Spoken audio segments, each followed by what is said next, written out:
안녕하세요. 크리스마스 시즌에 맞춰서 그림을 준비해 봤어요. 오늘은 드로잉에 관련된 책을 하나 소개하려고 해요. 제목은 그림 멘토 버트 도드슨의 드로잉 수업입니다. 이 책의 표지에 이렇게 써 있어요. 세상의 모든 드로잉북은 이 책에서 시작되었습니다. 표지의 글대로 정말 세상의 모든 드로잉북이 이 책에서 시작되었는지는 몰라도 전체적인 내용이 드로잉에서 꼭 기본적으로 알고 있어야 할 그 실기에 관련된 그런 이론을 아주 잘 정리해 줬더라고요. 다 너무 꼭 알아야 되는 그런 지식이기 때문에 세상의 모든 드로잉북이 이 책에서 시작됐다고 해도 과언은 아닐 것 같아요. 이 책 내용이 기본으로 알아야 할 것이라고 해서 무시할 만큼 그런 쉽고 간단한 그런 이론은 절대 아니에요. 약간 오히려 어려울 수도 있어요. 전문가들에게 기본이라고 할 수 있기 때문에 그래서 이 책을 그냥 한번 쭉 읽고 이해했다고 그냥 버릴 게 아니라 여러 번 반복해서 연습해서 몸에 익혀야 하는 그런 중요한 것들이에요. 글을 쓸 때 기역, 니은, 디귿을 외우고 또 단어를 외우고 그래야 글을 편하게 쓸 수 있게 되잖아요. 이 책에서 설명하는 그런 것들이 이제 기역, 니은, 디귿부터 해서 단어 이런 거라고 볼 수 있어요. 이 책에서 설명하는 것들을 자유자재로 쓸 수 있게 익혀놔야 그 다음에 그림을 편하게 그릴 수 있게 된다는 그런 얘기입니다. 그런데 이제 좋은 그림을 그리게 된다는 거랑은 또 다른 건데요. 왜 우리가 지금 대부분 글을 편하게는 써도 좋은 글을 쓰려면은 또 더 노력을 해야 하잖아요. 더 심화된 학습이 필요하잖아요. 그렇듯이 이 책도 그림을 편하게 그릴 수 있게까지는 해주지만 이제 작가로 가려면 아무래도 더 심화된 다음 단계의 노력이 더 필요하겠죠. 제가 드로잉에 관련된 책을 많이 읽었던 것은 아니라서 이 책이 제일 좋다라고 말할 수는 없는데 그래도 제가 지금까지 읽었던 이런 미술 실기에 관한 책들하고 비교해 봤을 때 이 책의 다른 점, 장점 이런 것들을 좀 얘기해 드릴게요. 이 책은 어떤 분들은 싫어할 수도 있지만 글이 많아요. 보통 실기책은 글보다는 그림이 많거든요. 근데 이 책은 글이 많아요. 근데 저는 좋았습니다. 그림이 주가 아니라 그림은 글을 뒷받침해주기 위해서 예시로 들어가 있는 그런 정도예요.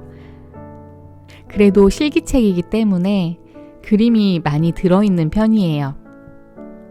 글이 많다는 점을 싫어하실 독자도 있겠지만 저는 오히려 글이 많아서 지식을 더 제대로 쌓는 기분이었거든요. 저는 전공을 하고 있기 때문에 이미 알고 있던 내용이 대부분이었기는 해요. 제가 그림을 가르칠 때 기본적으로 항상 설명하던 그런 내용이거든요. 그런데 이렇게 글로 정리된 것을 보니까 생각이 정리가 되고 또 더 제 이론이 명확해지는 확인하게 되는 그런 계기가 됐던 것 같아요.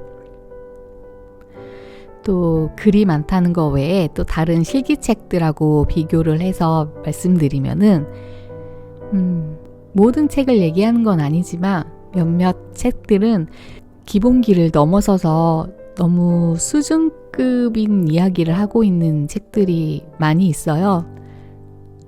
아니면 너무 기법적인 거 위주로 알려주는 그런 책들. 그런 책을 이제 이 책을 떼고 나서 다음 단계에 배우면 더 좋을 것 같아요.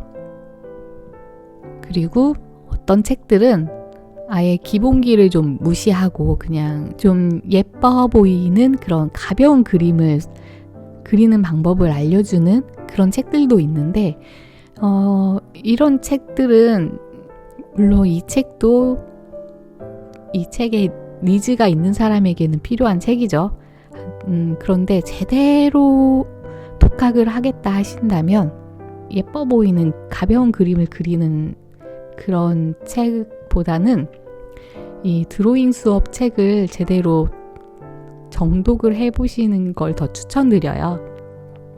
그 예뻐 보이는 가벼운 그림을 그리는 방법을 소개해주는, 알려주는 그런 책들은 실생활에서 써먹기에는 오히려 더 좋다는 장점이 또 따로 있죠. 하지만 그림을 제대로 독학하고 싶다 하시는 분들은 그런 책보다는 이 드로잉 수업을 한번 정독을 해보시길 추천드립니다. 이 책은 제가 미대 입시를 준비할 때 귀에 인이 박히도록 들었던 그런 원초적인 자세에 대한 거나 아니면 뭐 명암 형태 이런 것들을 하는 방식을 담고 있어요. 제대로 하는 방식을. 그래서 이 책에서 소개하는 대로만 연습을 해도 그림 실력이 꽤 많이 늘 거예요.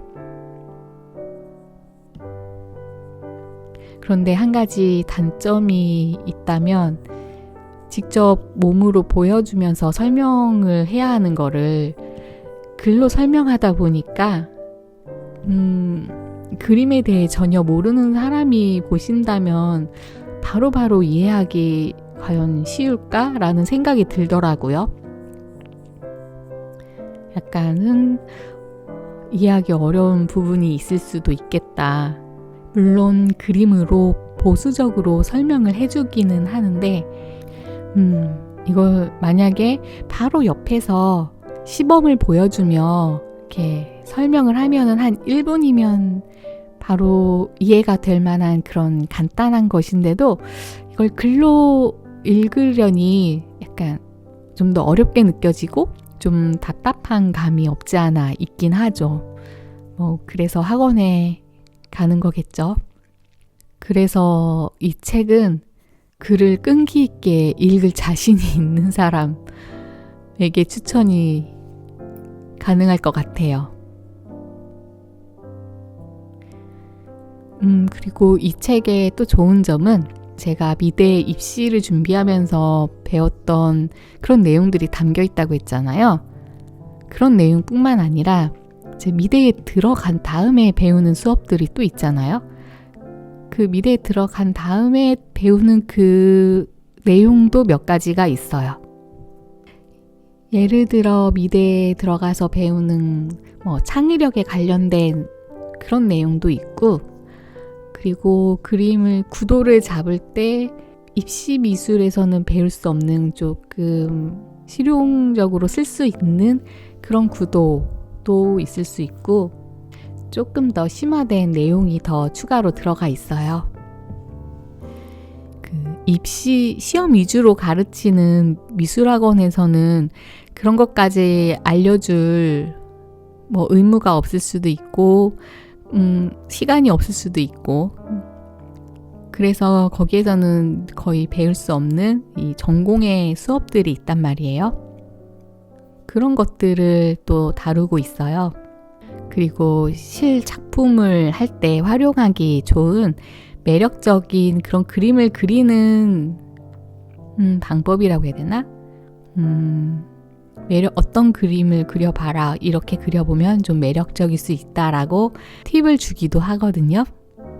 물론 이 팁은 직접 많이 그려봐야 이렇게 그리면 매력적인 그림이 되는구나 라고 깨닫게 되는 건데, 직접 그려보기 전에는 그냥 상상만으로는 깨닫기 어려운 부분이기는 하죠. 입시 미술용 이론에 속하는 그런 부분의 내용은 뭐 연필을 잡는 법이라든지 물체를 조준하고 계측하고 정확히 형태 잡는 법, 뭐 명암을 어떻게 넣는지 이런 것들이 이에 속하고요.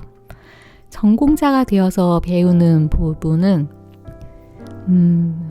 속도감 있는 그 러프한 스케치를 그리는 거, 아니면 뭐 선을 한 번도 안 떼고 그리기, 그리고 시선을 물체에만 두고 종이에는 시선을 한 번도 안 주고 그림을 완성해 보기, 뭐 이런 식의 드로잉들이 있죠.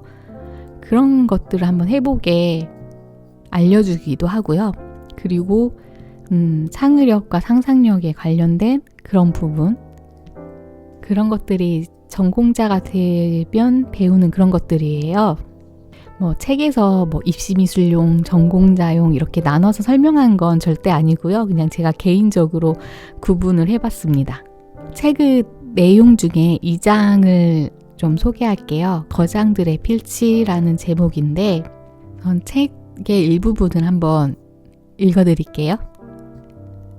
2가지 필치를 나누어 쓴다. 직관적인 자유필치와 분석적인 제어필치가 있다. 이 둘은 각각 다른 마음가짐이 필요하며 그림 도구를 쥐는 법도 다르다. 각각의 특징을 포착하고 전환시키는 연습을 하자. 그래서 자유필치. 여기서 자유필치는 빠른 선을 몇 번만 그어 정확한 비례와 정밀한 디테일보다도 오히려 대상 전체의 움직임을 포착하도록 한다. 제어필치는 작은 영역에서 주의 깊게 꼼꼼히 선을 그려 넣어 사물의 톤을 표현한다. 실눈으로 보거나 떨어져서 보기도 하고 여러 번 평가를 거듭한다. 네, 저자는 자유필치와 제어필치를 여러 번 전환하면서 그림을 완성하라고 말했어요. 저도 역시 같은 생각이어서 그림을 그릴 때나 가르칠 때 그림을 그리다가 전체적으로 한번 보고 또 다시 그리고 이렇게 왔다 갔다 하라고 그렇게 말씀드리곤 하는데요. 아직 자유필치와 제어필치를 조금 이해하기 어렵다면 그러니까 예를 들어서 그림 도입부에 도화지를 전체적으로 보고 대략적인 이렇게 막 구도를 잡으면서 시작하잖아요. 이것은 자유필치라고 할 수 있어요. 그리고 그 다음에는 세밀한 부분을 그려 나가죠.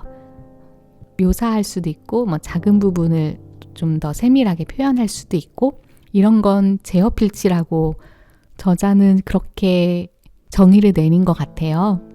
그리고 명암을 넣을 때도 초반에는 밑색을 쭉 깔잖아요.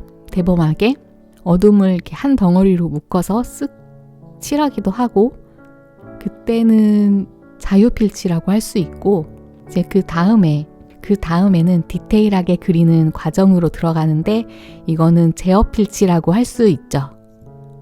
이 과정을 좀 반복해서 하면서 그림을 완성시키라는 건데 확실히 그걸 반복하지 않으면 그림이 산으로 가는 그런 경우가 있어요. 전체적으로 한번 보고 전체적으로 수정을 한 다음에 또 세밀하게 묘사를 하고 이런 방법으로 그림을 완성해 가는 거죠. 실눈 뜨고 보거나 아니면 멀리 떨어져서 그림을 평가를 해보면 자유필치를 이용해서 큰 덩어리를 수정해야 하는 경우가 보여요. 예를 들면은 그 가장 진한 어둠을 이렇게 한 단계 진하게 더 올리고 나면은 주변의 어둠이 상대적으로 연해 보이는 경우가 있어요. 그럴 땐 다시 전체적으로 어둠을 한번 쭉 깔아주는 그런 작업을 해야 되는 거죠. 그리고 저자는 각 장마다 연습하는 방법을 알려주는데 자유필치와 제어필치를 연습하는 방법 하나를 또 제안을 했습니다. 자유필치와 제어필치의 전환. 자유필치와 제어필치를 전환하는 연습이다. 화병을 앞에 놓고 자유필치로 전체를 제스처 스케치한다. 어떤 영역을 좀 더 그려놓은 뒤 제어필치의 연필 쥐는 법으로 바꾸어 그 부분의 꽃잎, 나뭇잎, 음영, 톤을 세밀하게 묘사한다. 대략적인 부분은 그냥 남기고 2가지의 필치를 최소한 4번 번갈아 전환한다. 그림 도구는 자유. 소요시간 30분에서 40분. 간단하게 정리해서 말하자면 넓게 보고 긴 선으로 쭉쭉 그렸다가 그 다음에는 세밀하게 보고 연필을 짧게 잡고 짧은 선으로 묘사를 했다가 이거를 최소한 4번 반복해서 그림을 완성해 가라는 그런 말이었던 것 같습니다. 이런 식으로 반복하면서 그림을 완성을 해야 전체적으로 프레임 안에 종이 안에 그림이 어디 하나 튀는 곳이 없이 매끄러운 그런 그림으로 완성이 되고 또 가까이에서 봤을 때는 밀도 있고 완성도 있는 그런 그림이 나와요. 자유필치와 제어필치에 관련된 건 이 책의 극히 일부분의 내용이고 다른 중요한 내용이 또 많이 있습니다. 이 책의 맺은 말 중에 한 부분을 또 읽어드릴게요. 뒷부분에서 집중적으로 얘기한 것은 창의력과 상상력, 호기심과 자유로움, 무의식과 유머였습니다. 이런 성질이 우리의 삶과 예술에서 가장 중요한 것일 테니까요. 네, 그렇죠. 그림의 실력만 중요한 게 아니라 그 상상력, 호기심, 자유로움, 유머 이런 것들이 예술에선 더 중요하죠. 물론 그림 실력도 중요하지만 어쨌든 그보다 고차원적이면서 흥미롭고 매력적인 그런 무언가가 더 들어가야 하는 것 같아요. 그렇기 때문에 예술이 재밌으면서도 어렵죠. 이 영상을 보시는 분들 중에 예술가가 나왔으면 좋겠어요. 여러분은 예술가의 길로 가기 위해 노력하셨으면 좋겠습니다. 참고로 저는 예술가는 어려워서 포기했습니다. 창작은 너무 어렵더라고요.